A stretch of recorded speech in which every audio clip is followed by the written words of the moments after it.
Part 18 में आप सबने देखा कि पिकोलो अपनी एक नई फॉर्म को अनलॉक कर लेता है और पिकोलो की वो नई फॉर्म थोड़ी बहुत ड्रैगन की तरह लग रही होती है। और फिर हमें दिखाया जाता है कि लूसिफ का मास्टर 4 सैयन से लड़ना शुरू हो जाता है और वो 4 सैयन और कोई नहीं फ्यूचर ब्रोली, ताइमा, यामोशी और कुंबर होते हैं। और फिर हमें दिखाया जाता है कि लॉर्ड बीरस और ग्रेनोला ट्रेनिंग करने के लिए एक चेम्बर में चले जाते हैं। उस चेम्बर के चारों ओर ही क्लॉक्स बनी हुई होती हैं। और फिर हमें दिखाया जाता है कि किंग सडाला हिट को कहते हैं कि मैं तुम्हारे साथ लड़ना चाहता हूँ और किंग सडाला और हिट की फाइट शुरू हो जाती है। किंग सडाला अपने सुपर सैयन 3 का यूज कर रहे होते हैं और फिर हमें दिखाया जाता है कि किंग सडाला सीधा ही अपने सुपर सैयन 4 में चले जाते हैं। और आखिर में हमें दिखाई जाती है एक प्लेनेट पे कर्नोवा जो कुछ लोगों से बात कर रही होती है। और अब आगे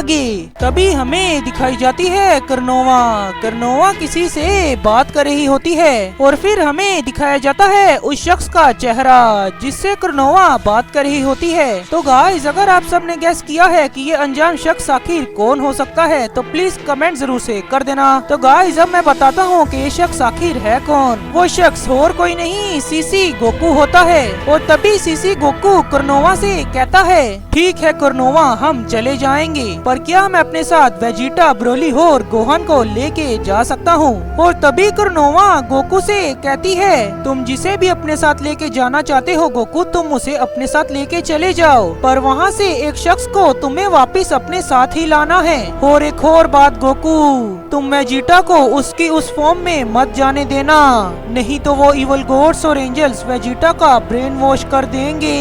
और फिर हमें दिखाया जाता है वही डुप्लीकेट ज़ालामा का प्लेनेट जहाँ पे उस डुप्लीकेट ज़ालामा ने जाइकोर को बंद किया हुआ है। और तभी अचानक से ही जाइकोर उठ के उस डुप्लीकेट ज़ालामा से कहता है, हे तुम जो बाहर खड़े हुए हो, क्या तुम मेरे साथ अंदर आके ट्रेनिंग कर सकते हो?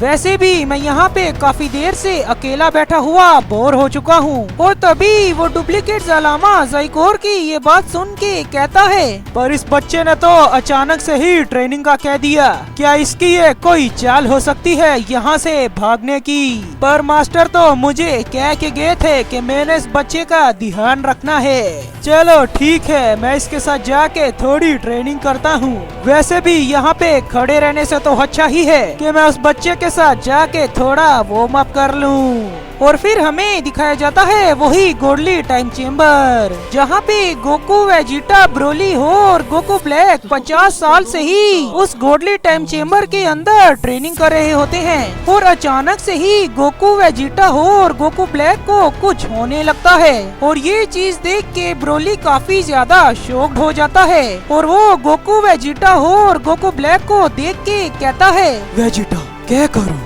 ब्लैक। और फिर हमें दिखाया जाता है वही इवल गॉड्स और एंजल्स का प्लेनेट जहाँ पे grand priest mother of all angel को देख के कहते हैं, कई ज्यादा सदियां बीत चुकी हैं कि मैंने तुम्हें नहीं देखा। ज़ेनोसामा ने गलती से तुम्हें उन इवल गॉड्स और एंजल्स के साथ रिमूव कर दिया, पर इसमें सारी मेरी गलती थी कि मैंने ज़ेनोसामा को रोका नहीं। और फिर हमें दिखाया जाता है कि अचानक से ही मदर ऑफ ऑल एंजल के बंकर में एक इवल एंजल आ जाता है और वो इवल एंजल ग्रैंड प्रिस्ट को वहाँ पे देख के कहता है, हे प्रीस्ट, आखिर तुम बाहर कैसे आ गए? और फिर हमें दिखाया जाता है कि अचानक से ही ग्रैंड प्रिस्ट अपनी किसी एक एबिलिटी का यूज करके अपने आप को लूसिफ की तरह बना लेते हैं और वो अपनी आवाज को भी चेंज कर लेते हैं और वो अपनी आवाज को बिल्कुल लूसिफ की तरह ही बना लेते हैं। और वो उस इवल एंजल से कहते हैं, आखिर तुम अंदर कैसे आ गए बेवकूफ? क्या तुम्हें पता नहीं मैं इस मदर ऑफ ऑल एंजल से कुछ पूछने के लिए यहाँ पे आया था, पर ये तो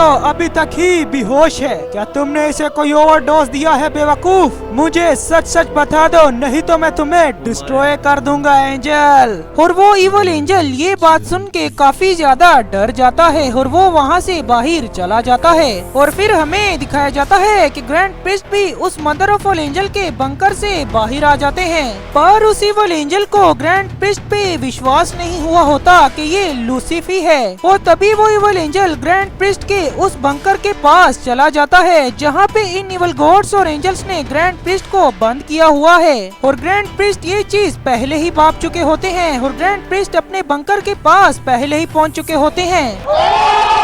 और जैसे ही वो इवल एंजल ग्रैंड प्रिस्ट के बंकर के पास पहुंचता है तो वहाँ पे ग्रैंड प्रिस्ट को देख वो इवल एंजल कहता है, बहुत अच्छे प्रिस्ट, ऐसे ही यहाँ पे लटके रहो, तब तक तो हमारा काम भी खत्म हो जाएगा और उसके बाद हम तुम्हें मार देंगे। और मास्टर लूसिफ तो हम सबको कह रहे थे कि तुम कितने ज्यादा ताकतवर हो, पर तुम तो बहुत ही ज्यादा कमजोर निकले और तुम्हें यहाँ पे पकड़ के लाने वाले वो सबसे ज्यादा कमजोर एंजल्स थे। और फिर वो इवल एंजल वहाँ से चला जाता है, पर उस बेवकूफ एंजल को ये पता नहीं होता कि उससे थोड़ी देर पहले लूसिफ नहीं ग्रैंड प्रिस्ट ही मिले थे। और फिर हमें दिखाए जाते हैं कुछ इवल एंजल्स। उनमें से एक इवल एंजल कहता है, जब मास्टर लूसिफ उस मदर ऑफ ऑल एंजल के चेम्बर से बाहर आए थे तो उनकी एनर्जी बिल्कुल प्रिस्ट जैसी लग रही थी, पर ऐसा हो भी सकता है क्योंकि वो उनके जुड़वा भाई हैं। और फिर उनमें से दूसरा एंजल कहता है, पर मैं तुम्हारी बात से सहमत नहीं हूँ क्योंकि इतने ज्यादा साल हमने उनके साथ गुजारे हैं, पर हमें उनमें थोड़ी सी भी प्रीस्ट की एनर्जी सेंस नहीं हुई। और फिर हमें दिखाया जाता है उनमें से तीसरा एंजल। वो तीसरा एंजल कहता है, पर मुझे इस वक्त काफी ज्यादा बुरी फीलिंग आ रही है कि हमारे साथ कुछ ज्यादा ही बुरा होने वाला है। और फिर हमें दिखाया जाता है कि अचानक से ही पूरे यूनिवर्स में कुछ हलचल सी होती है और अचानक से ही वहाँ पे एक शख्स अपीयर होता है, पर उस शख्स का हमें चेहरा नहीं नजर आता। और फिर हमें दिखाया जाता है प्लेनेट सडाला। प्लेनेट सडाला के ऊपर किंग सडाला और हिट की फाइट चल रही होती है और हिट उस फाइट में काफी ज्यादा मुसीबत में लग रहा होता है क्योंकि किंग सडाला अपनी सुपर साइयन 4 फुल पावर का यूज कर रहे होते हैं और अचानक से ही हिट अपने टाइम स्किप का यूज करता है, पर किंग सडाला पे हिट के उस टाइम स्किप का थोड़ा सा भी असर नहीं होता। और फिर हमें दिखाया जाता है कि किंग सडाला उस लड़ाई को रोक देते हैं और वो हिट को अपने साथ किसी जगह पे ले जाते हैं और किंग सडाला हिट को टफल्स की लैब में लेके गए होते हैं। और तभी किंग सडाला टफल से कहते हैं, मैंने जो तुमसे कहा था क्या वो तुमने बना दिया? हमने वो बना दिया है।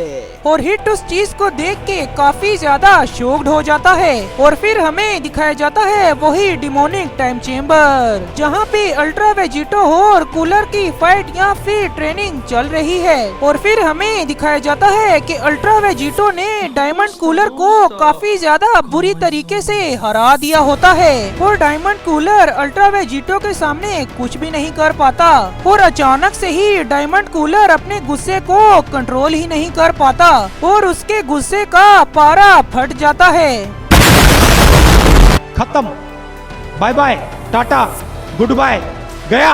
और अचानक से ही कूलर के पास उसकी एक नई फॉर्म आ जाती है और कूलर की उस नई फॉर्म को देख के अल्ट्रा वेजिटो काफी ज्यादा शॉक्ड होता है। और तभी अल्ट्रा वेजिटो कूलर से कहता है, ये फॉर्म तो बिल्कुल उसकी जैसी लग रही है, पर ये फॉर्म इस कूलर ने आखिर कैसे ले ली? और फिर हमें दिखाई जाती है कूलर की एक और नई फॉर्म। कूलर अपनी उस नई ताकत को देख के काफी ज्यादा शॉक्ड होता है और कूलर कहता है, आखिर ये मैं क्या बन गया हूँ? और ये एनर्जी की तलवार, आखिर ये एनर्जी की तलवार मेरे पास आई कहाँ से? और क्या ये एनर्जी की तलवार मेरी ताकत से ही बन गई? और फिर हमें दिखाया जाता है अल्ट्रा वेजिटो। अल्ट्रा वेजिटो अपने मन में कह रहा होता है कि कूलर तो ऐसे लग रहा है जैसे कि ये ब्लैक फ्रीजा और गट्स का फ्यूजन हो, और उसकी वो तलवार तो काफी ज्यादा अजीब है और मुझे अब उसकी तलवार से काफी ज्यादा बच के रहना होगा। और कूलर जो बन चुका है इसका मतलब उसकी ये ट्रेनिंग बस खत्म होने वाली है और अब जो ये इसकी ताकत है और इसकी ये एनर्जी फोर्स, ये मुझे भी फोर्स कर रही है कि मैं अपनी फाइनल फॉर्म में जाऊं। पर चलो ठीक ही है, वैसे भी मैं अपनी बहुत ही ज्यादा कम शक्ति का यूज कर रहा हूँ। और फिर हमें दिखाया दिखाया जाता है कि अल्ट्रा वेजिटो अपनी फाइनल फॉर्म में चला जाता है और वो कूलर से लड़ने के लिए चला जाता है और तभी अचानक से ही अल्ट्रा वेजिटो कूलर पे सीधा ही जाके हमला बोल देता है और हमें दिखाया जाता है कि कूलर अल्ट्रा वेजिटो के अटैक्स को सिर्फ ब्लॉक कर रहा होता है और कूलर को देख के ऐसा लगता है कि कूलर अपना थोड़ा सा भी एफर्ट्स नहीं लगा रहा। तो आखिर कूलर की इस नई फॉर्म में ऐसा क्या है और अल्ट्रा वेजिटो अपनी फाइनल फॉर्म का यूज कर रहा है, पर कूलर तो टच से मस भी नहीं हो पा रहा। आखिर कूलर की इस नई फॉर्म में ऐसा क्या है कि अल्ट्रा वेजिटो जैसा स्ट्रॉन्गेस्ट बीइंग भी उसका कुछ भी नहीं बिगाड़ पा रहा और आखिर सीसी गोकू किसके पास जाने वाला है और कर्नोवा वेजिटा की किस फॉर्म की बात कर रही है। कर्नोवा ने सीसी गोकू से कहा कि वेजिटा को उस फॉर्म में मत जाने देना और आखिर उस गोल्डी टाइम चेम्बर में गोकू वेजिटा और गोकू ब्लैक के साथ ऐसा क्या हुआ कि ब्रोली भी उन तीनों को देख के काफी ज्यादा हक्का बक्का हो गया और वैसे भी उन चारों को उस गोल्डी टाइम चेम्बर के अंदर 50 साल बीत चुके हैं। और अगर कुछ लोग कमेंट सेक्शन में कहेंगे कि भाई गोकू वेजिटा ब्रोली और गोकू ब्लैक अब तक बूढ़े क्यों नहीं हुए, तो गाइस गोहान ने अर्थ के शिनरोन से विश मांगी थी कि गोकू वेजिटा और ब्रोली को कभी भूख ना लगे और वो कभी बूढ़े भी ना हो, तो इस वजह से ही अब तक वो उसके अंदर जिंदा हैं। और गोकू ब्लैक को तो आप सब जानते ही हैं, वो तो आगे ही इमॉर्टल है, तो उसे तो कुछ भी फर्क नहीं पड़ना उस गोल्डी टाइम चेम्बर के अंदर, ना ही कभी उसने बूढ़ा होना है और ना ही उसने कभी मरना है। तो बस गाइज आज की वीडियो में बस इतना ही, और अगर आपको ये वीडियो पसंद आई है तो मेरी वीडियो को लाइक और चैनल को सब्सक्राइब जरूर से कर देना, इस वीडियो पे दबा के कमेंट्स भी जरूर से कर देना और इस वीडियो को अपने बेस्ट फ्रेंड्स के साथ दबा के शेयर भी जरूर से कर देना। मैं आपसे मिलूंगा अगली वीडियो में, तब तक के लिए बाय।